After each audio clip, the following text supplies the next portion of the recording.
Guideline का पालन किया, जो समय समय पर प्रधानमंत्री जी ने मुख्यमंत्रियों के साथ में संवाद बना करके या फिर जो गाइडलाइन गृह मंत्रालय ने जारी की थी उसका पालन करते हुए हम लोगों ने उसको लागू किया। उसका परिणाम रहा कि कोविड प्रबंधन उत्तर प्रदेश का हर एक क्षेत्र में सराहा गया और WHO ने भी उत्तर प्रदेश के कोविड प्रबंधन की सराहना की। जहां तक उत्तर प्रदेश की बात है तो पिछले 4 वर्ष के दौरान उत्तर प्रदेश के अंदर व्यापक परिवर्तन देखने को मिले हैं और हर एक सेक्टर में चेंज हुए हैं। आप याद करिए 2015-16 में उत्तर प्रदेश की अर्थव्यवस्था देश की 6वें नंबर की अर्थव्यवस्था मानी जाती थी और मुझे प्रसन्नता है कि आज उत्तर प्रदेश की अर्थव्यवस्था देश की दूसरी अर्थव्यवस्था है। ये अर्थव्यवस्था के क्षेत्र में उत्तर प्रदेश की ये छलांग अचानक नहीं है और इसके लिए अचानक हम लोगों ने कोई एक कार्यक्रम चलाया हो, ये भी नहीं इसका कारण है। हमने मार्च 2017 में आने के बाद से लेकर के लगातार एक प्रयास प्रारंभ किया कि उन क्षेत्रों को हम चिन्हित करेंगे जो उत्तर प्रदेश की आय में वृद्धि कर सके, उत्तर प्रदेश की अर्थव्यवस्था में जो एक नया आयाम स्थापित कर सकें। और इस दिशा में जो प्रयास प्रारंभ हुए इसके बहुत अच्छे परिणाम सामने आए हैं। खासतौर पर हम लोगों ने कुछ सेक्टर चिन्हित किए। एक, देश के अंदर उत्तर प्रदेश अपनी समृद्ध और उर्वरा भूमि के लिए जाना जाता है। हमारे पास पर्याप्त जल संसाधन है, तो हम लोगों ने किसानों को ध्यान में रख करके उस सेक्टर को फोकस किया। इसके साथ ही MSME सेक्टर को हम लोगों ने टच किया था। MSME सेक्टर कम पूंजी में ज्यादा रोजगार का भी है और इसके लिए हम लोगों ने वन डिस्ट्रिक्ट वन प्रोडक्ट की अपनी एक अभिनव योजना भी 2018 में प्रारंभ की। ये दो जो सेक्टर थे, इसमें कार्य करने के बाद उत्तर प्रदेश की जो छवि थी, अगर आप देखते होंगे कि उत्तर प्रदेश के अंदर उत्तर प्रदेश के बारे में धारणाएं थी कि वहां पर नौकरशाही कोई कार्य करना नहीं देना चाहती है, कानून व्यवस्था की स्थिति बहुत खराब है, वहां पे लगातार दंगे होते हैं। ये सभी जो धारणाएं थी हम लोगों ने उसको बदलने की ठानी और उसके अनुसार हम लोगों ने अपनी कार्य योजना आगे बढ़ाई। आज मुझे प्रसन्नता है जब हमारी सरकार के 4 वर्ष के कार्यकाल संपन्न हुए हैं, विगत 4 वर्ष में प्रदेश में एक भी दंगा नहीं हुआ। प्रदेश के अंदर कानून व्यवस्था की स्थिति बेहतर हुई।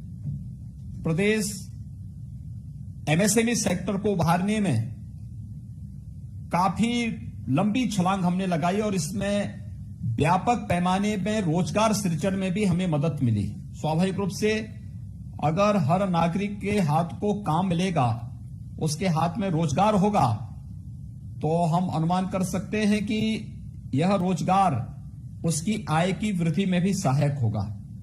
मुझे प्रसन्नता है कि 1947 से लेकर के 2017 तक इन 70 वर्षों में उत्तर प्रदेश की प्रति व्यक्ति आय कुल 47,000 रुपए तक पहुंच पाई थी और 2017 से 2020-21 के बीच में हम इसे 95,000 तक पहुंचाने में सफलता प्राप्त हुई है। ये जो ग्रोथ है ये उत्तर प्रदेश की वर्तमान स्पीड को बताता है।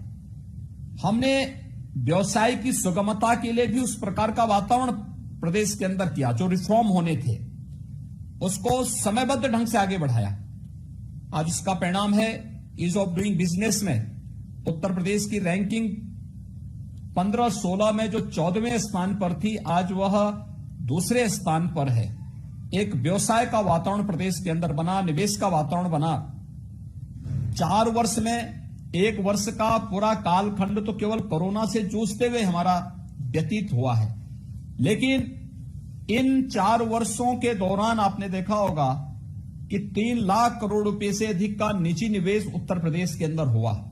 यहां तक कि कोविड-19 के दौरान भी प्रदेश के अंदर 60,000 करोड़ रुपए से अधिक का निवेश हुआ, जिसमें देश की पहली डिस्प्ले यूनिट उत्तर प्रदेश के अंदर लग रही है। यह निवेश हम चीन से लेकर के आए हैं। इसी प्रकार से उत्तर भारत का डाटा सेंटर पार्क की स्थापना भी उत्तर प्रदेश में होने जा रहा है।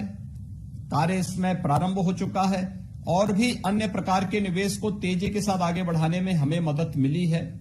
यह आज उत्तर प्रदेश की स्थिति है और मैं मानता हूं कि आदरणीय प्रधानमंत्री जी ने देश के सामने 2024 तक देश की इकोनॉमी को $5 ट्रिलियन तक पहुंचाने का एक लक्ष्य निर्धारित किया है।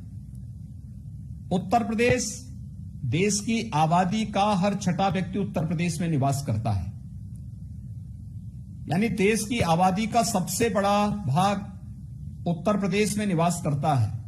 तो उत्तर प्रदेश ने भी तय किया है कि देश की $5 ट्रिलियन की इकोनॉमी बनाने की प्रधानमंत्री मोदी जी के उस संकल्प के साथ हम भी जुड़ेंगे और उत्तर प्रदेश की इकोनॉमी को $1 ट्रिलियन तक पहुंचाने की दिशा में एक नया प्रयास प्रारंभ हुआ है। आप देखना अगले 5 वर्षों के दौरान बहुत सकारात्मक परिणाम उत्तर प्रदेश के अंदर आएंगे और हमें इस क्षेत्र में सफलता प्राप्त होगी। मुझे बताते हुए प्रसन्नता है कि विगत 4 वर्ष के दौरान हमने जहां एक कॉमन मैन से जुड़ी भी, चाहे वह गांव का हो, किसान का हो, नौजवान, महिलाओं का, हर एक के लिए शासन की योजनाओं को पहुंचाया है। हर व्यक्ति आज उन योजनाओं से लाभान्वित होता है, चाहे वह 4 वर्ष में 40 लाख गरीबों को एक आवास उपलब्ध कराने का कार्य रहा हो, 1,21,000 गांवों में विद्युत इंफ्रास्ट्रक्चर पहुंचा करके 1,38,00,000 की वह आबादी जिसने आजादी के बाद भी देश के अंदर, प्रदेश के अंदर विद्युत की लाइन नहीं देखी थी, विद्युत का कनेक्शन नहीं ले पाया था, उसे मुफ्त में विद्युत का कनेक्शन उपलब्ध करवाने का कार्य हो। 2,61,00,000 से अधिक गरीब परिवारों को शौचालय उपलब्ध करवाने का कार्य हो। One nation one ration card के प्रधानमंत्री मोदी जी के संकल्प के साथ जुड़ करके उत्तर प्रदेश के सभी राशन कार्ड धारकों को हम नेशनल पोर्टेबिलिटी के साथ जोड़ने का कार्य रहा हो, या फिर प्रदेश के अंदर आयुष्मान भारत की योजना को सफलतापूर्वक लागू करने का कार्य रहा हो। ये सभी कार्य या प्रधानमंत्री किसान सम्मान निधि का लाभ प्रदेश के सभी किसानों तक उपलब्ध कराने का कार्य, ये सभी हम लोग सफलता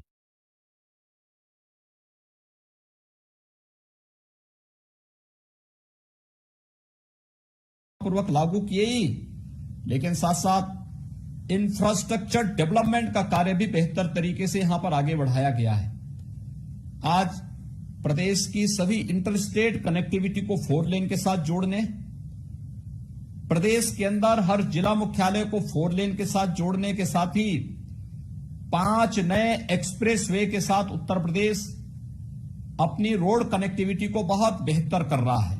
पूर्वांचल एक्सप्रेसवे मध्य, यानी इस वर्ष के मुझे लगता है कि प्रथम तिहाई में ही हम लोग इसको पूरा कर लेंगे, जो नया वित्तीय वर्ष हमारा प्रारंभ होने जा रहा है। बुंदेलखंड एक्सप्रेसवे इस वर्ष के अंत तक हम लोग इसे कंप्लीट कर लेंगे। इसी प्रकार से गंगा एक्सप्रेसवे, जो देश का लगभग सबसे बड़ा, मैं उसको एक्सप्रेसवे के रूप में मान सकता हूं, जो मेरठ से प्रयागराज तक हम लोगों ने प्रस्तावित किया है। इस पे लैंड एक्विजिशन की कार्रवाई वर्तमान में चल रही है।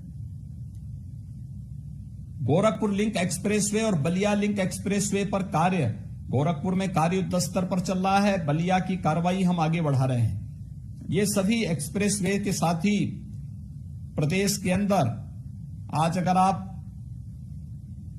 एयर कनेक्टिविटी में देखेंगे तो 2017 में उत्तर प्रदेश के अंदर केवल 2 एयरपोर्ट फंक्शनल थे। आज हमारे 8 एयरपोर्ट फंक्शनल हैं। 17 पे हम वर्तमान में कार्य कर रहे हैं।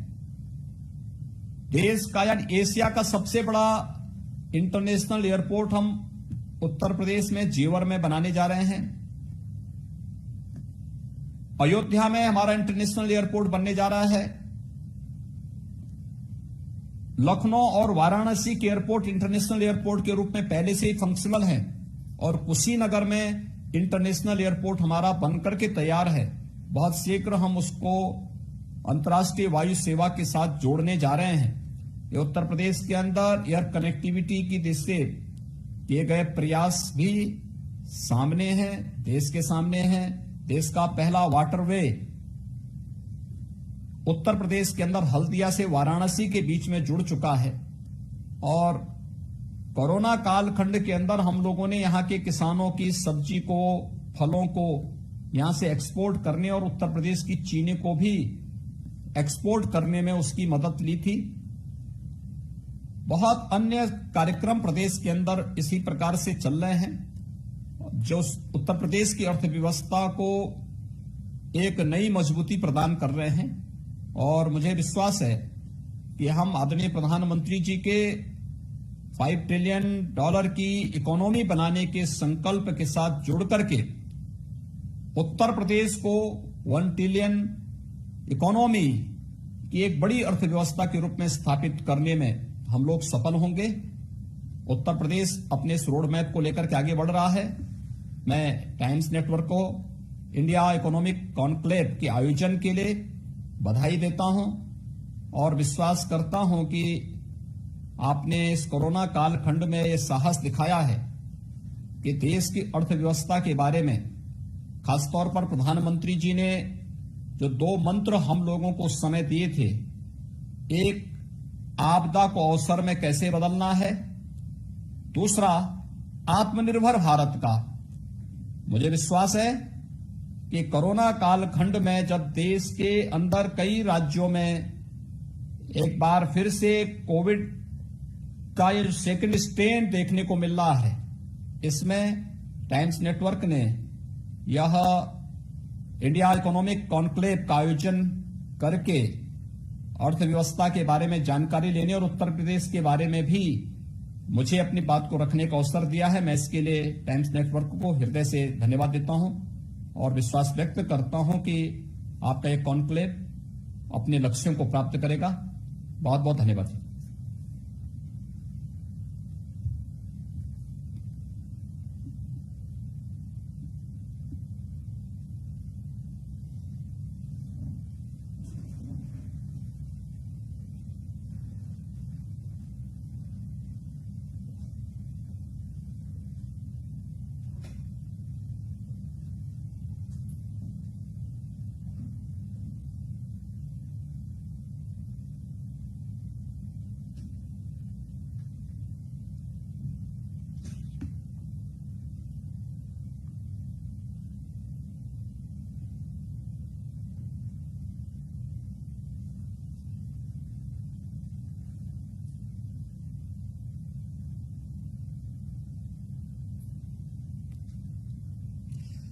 नाविका जी, देखिए, मैं पहले दिन से इस बात को कह रहा हूं कि राम को हम लोगों ने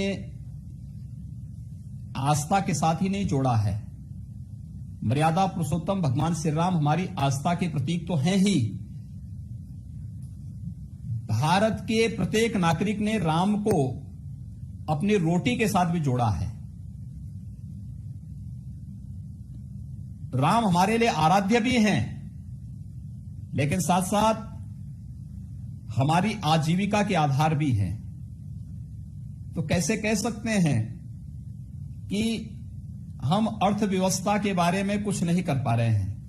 तो मैंने कहा ना कि 70 वर्ष लगे। 70 वर्षों में कौन लोग थे जो देश के अंदर, प्रदेश के अंदर राज कर रहे थे? और उत्तर प्रदेश की प्रति व्यक्ति आय कुल 47,000 इन 70 वर्षों में हुई थी और पिछले 4 वर्ष के दौरान हम इसको बढ़ा करके 95,000 तक करने में हमें सफलता प्राप्त हुई। प्रदेश के अंदर हमने ईज ऑफ डूइंग बिजनेस के लिए, और केवल ईज ऑफ डूइंग बिजनेस के लिए नहीं, यानी केवल व्यवसाय की सुगमता के लिए ही कार्य नहीं किया है, हमने तो ईज ऑफ लिविंग पर भी ध्यान दिया है। ईज ऑफ लिविंग ठीक होगा तो स्वाभाविक रूप से वह प्रति व्यक्ति आय में भी वृद्धि करेगा और ईज ऑफ डूइंग बिजनेस में भी मदद करेगा। और प्रधानमंत्री मोदी जी के विजन को उत्तर प्रदेश ने मजबूती के साथ धरातल पर उतारा है और उसके परिणाम आज उत्तर प्रदेश के अंदर देखने को मिले हैं। ये तो हर व्यक्ति देख सकता है कि बिजनेस रिफॉर्म प्लान जो भारत सरकार था उसमें उत्तर प्रदेश ने जो छलांग लगाई है, ये कोई सामान्य छलांग नहीं है कि 15-16 में 14वें नंबर पर हम थे, आज दूसरे नंबर पर हैं। इधर जो रिफॉर्म नए हो रहे हैं, इस रिफॉर्म के भी और अच्छे बेहतर परिणाम सामने आएंगे।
देखिए, उत्तर प्रदेश ने इन कोरोना कालखंड में, हमारे उत्तर प्रदेश में 40 लाख माइग्रेंट लेबर भी आई थी और 40 लाख माइग्रेंट लेबर को भी उत्तर प्रदेश ने पूरे सम्मान के साथ उनके घरों तक पहुंचाने का काम किया।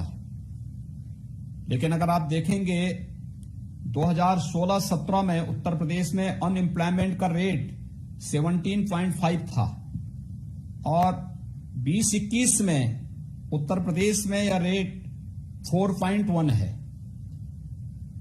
मैंने आपको जो पहले कहा कि हमने जो हमारे फोकस सेक्टर थे, जहां पर हम लोग अधिक से अधिक लोगों को रोजगार और नौकरी के साथ जोड़ सकते थे, उस पर विशेष ध्यान दिया और सौभाग्य से उत्तर प्रदेश में उस प्रकार की संभावनाएं थी। खासतौर पर जो हमारी संभावनाएं थी उसमें एक, हमारे पास देश का सबसे उर्वरा लैंड हमारे पास है, दूसरा सबसे बेहतर जल संसाधन भी हमारे पास मौजूद है। तो हमने कृषि सेक्टर को पहले फोकस किया। किसानों की आमदनी को प्रधानमंत्री मोदी जी के संकल्प के अनुसार दुगना करने के लक्ष्य के साथ हमने कार्य प्रारंभ किया। चैलेंज था हमारे सामने, वर्षों से लंबित सिंचाई की परियोजनाओं को समयबद्ध ढंग से आगे बढ़ाने का काम किया और मुझे बताते हुए प्रसन्नता है कि 11 प्रोजेक्ट जो दशकों से लंबित पड़े हुए थे सिंचाई की, उनको हमने पूरा किया। 9 इस वित्तीय वर्ष में हमारे प्रारंभ होने जा रहे हैं, यानी 20 लाख हेक्टेयर लैंड को अतिरिक्त सिंचाई की सुविधा हम इसके माध्यम से देने जा रहे हैं। इसके अलावा प्रोक्यूरमेंट की कोई पॉलिसी यूपी में नहीं थी। एमएसपी घोषित करने से काम नहीं चलेगा जब तक हम उसको प्रोक्यूर नहीं करेंगे। आप देखें कि जैसी प्रोक्यूरमेंट की पॉलिसी हम लेकर के आए, हमने अपने क्रय केंद्र स्थापित करना प्रारंभ किए। आज हर एक व्यक्ति, हर किसान अपनी उपज को लेकर के क्रय केंद्र में जाता, उसको एमएसपी मिल जाता है। अगर विगत 4 वर्ष के दौरान हम केवल धान का ही दाम देखेंगे तो किसान को 1 कुंटल में 500 रुपये का अतिरिक्त लाभ मिला है पर कुंटल। ऐसे ही गेहूं में ही आप देखेंगे 500 रुपये पर कुंटल का अतिरिक्त लाभ एक किसान को 4 वर्ष के अंदर मिल रहा है। ये एमएसपी के कारण मिल रहा है, जो प्रधानमंत्री मोदी जी ने देश के अंदर लागू किया है और इसका लाभ एक किसान ले रहा है। लेकिन ये तभी प्रभावी हो सकता है जब प्रत्येक किसान, प्रत्येक सरकार इसके लिए प्रोक्यूरमेंट सेंटर स्थापित करे, मंडियों को सक्रिय करे और ये सुविधा उसको मिलेगी, तो हमने प्रदेश के अंदर किया, इसको हमें कर। दूसरा, हमने प्रदेश के अंदर इस बारे में भी किया कि उत्तर प्रदेश इस दिशा से बहुत समृद्ध रहा है कि देश का सबसे बड़ा एमएसएमई सेक्टर हमारे पास था। ये परंपरागत उद्यम ये उपेक्षित हो गया था, उजड़ सा गया था। हमने 2018 में वन डिस्ट्रिक्ट वन प्रोडक्ट की अपनी एक योजना प्रारंभ की। हर एक जनपद को कहा गया कि मैंने पहले इसमें सर्वे कराया था, सर्वे करवाने के बाद देखा कि 75 जनपदों में से 57 जनपद उत्तर प्रदेश के ऐसे हैं जिन जनपदों की अपनी कोई एक अलग पहचान रही है। जैसे वाराणसी की सिल्क की साड़ियां, भदोई की कालीन, इसी प्रकार से कन्नौज का इत्र, आपके लखनऊ की चिकनकारी, मुरादाबाद का ब्रॉस का आइटम, मेरठ का स्पोर्ट्स की आइटम, पीलीभीत की बांसुरी, अमरोह का ढोलक, यानी ये हर जनपद में 57 जनपद हमारे ऐसे थे जिन जनपदों की अपनी स्पेसिफिक प्रोडक्ट थी, लेकिन इसके सामने पहचान का संकट था। हमने उनको चिन्हित किया, शेष अन्य जनपदों की मैपिंग करानी प्रारंभ की, और जब उसकी मैपिंग कराई तो उस मैपिंग के बाद हम लोग इस बारे में थे कि यहां पर भी कुछ न कुछ संभावनाएं हैं। जैसे गोरखपुर का टेराकोटा, अब गोरखपुर के टेराकोटा के साथ जब हम लोगों ने इस कार्य को प्रारंभ किया तो पहले लोग मुझ पे हंसते थे कि आप टेराकोटा को ही गोरखपुर के प्रोडक्ट के रूप में रखें, इसकी क्या संभावनाएं हैं। मैंने कहा आप देखना, अभी इसको आप देख रहे होंगे कि टेराकोटा में हम लोगों ने माटी कला बोर्ड बनाया पूरे प्रदेश के अंदर। प्लास्टिक बैन होने के बाद जब मिट्टी के बर्तन की डिमांड बढ़ी, और इस बार आपने देखा होगा कोविड-19 के दौरान, पहले दीपावली के अवसर पर लक्ष्मी गणेश की मूर्तियां भी चीन से आ रही थी। इस बार गोरखपुर का टेराकोटा इसमें हावी हुआ। हमने उसको तकनीक दी, हमने उसको इलेक्ट्रिक और सोलर चाक उपलब्ध कराए। आज उसने उत्पादन करना शुरू किया। आज उसका परिणाम है कि उन्होंने बहुत अच्छे ढंग से मुनाफा भी कमा रहे हैं और उनको कार्य भी मिलना प्रारंभ हुआ। पूरे प्रदेश के अंदर हम उन लोगों को इस प्रकार की हम लोगों ने जगह उपलब्ध कराई। तो इस फील्ड में बहुत सारे लोगों को रोजगार मिला, नौकरियां मिली, उन संभावनाओं को हमने आगे बढ़ाया। इसका परिणाम था कि अनएम्प्लॉयमेंट उत्तर प्रदेश के अंदर नियंत्रित हुआ, और जो रेट 2016-17 में 17.5 था, आज वो 4.1 पर रह गया है। हमारी जो आगे की कार्रवाई चल रही है, इस कार्रवाई में मेरा अनुमान है कि हम लोग इसको भी पूरी तरह नियंत्रण करने में सफल होंगे।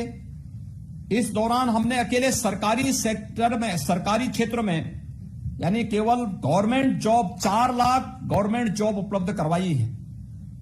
निजी निवेश जो प्रदेश के अंदर ईज ऑफ डूइंग बिजनेस के माध्यम से निजी निवेश हुआ है, बेहतर कानून व्यवस्था के कारण जो प्रदेश के अंदर निवेश हुआ है, इस निवेश के कारण 35 लाख नौजवानों को नौकरी मिली है। और एमएसएमई सेक्टर को जो सरकार ने ध्यान दिया है, तो 1.5 करोड़ से अधिक लोग इसके साथ सीधे सीधे जुड़े हैं जिन्हें नौकरी और रोजगार मिला है। और स्वतः रोजगार के लिए भी जिन लोगों को प्रेरित किया गया, एक काफी बड़ी संख्या ये है। तो उस पर हम लोगों ने प्रदेश के अंदर बेहतर काम किया है और उसके बेहतर परिणाम भी सामने आए हैं।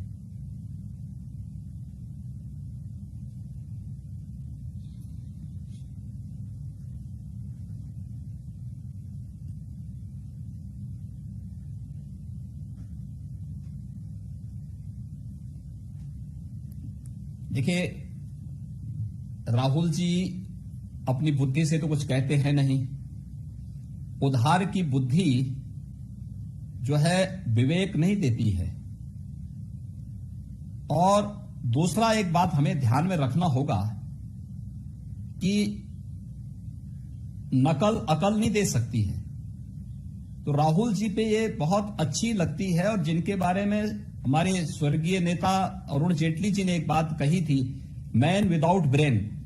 तो ये राहुल जी तो कहां पे क्या बात कहते हैं। उत्तर प्रदेश, इस समय तो उन्होंने उत्तर प्रदेश से एक प्रकार से अपना रिश्ता ही बंद कर दिया है, क्योंकि अब तो उत्तर प्रदेश के बारे में वो बहुत भली बुरी बातें बाहर करते हैं, बाहर की मंचों में करते हैं, तो स्वाभाविक रूप से उत्तर प्रदेश में जब उनका कोई रिश्ता नहीं, उत्तर प्रदेश में इस समय उन्होंने आना जाना बंद कर दिया है, तो उत्तर प्रदेश की वास्तविक स्थिति की जानकारी भी उनको नहीं होगी।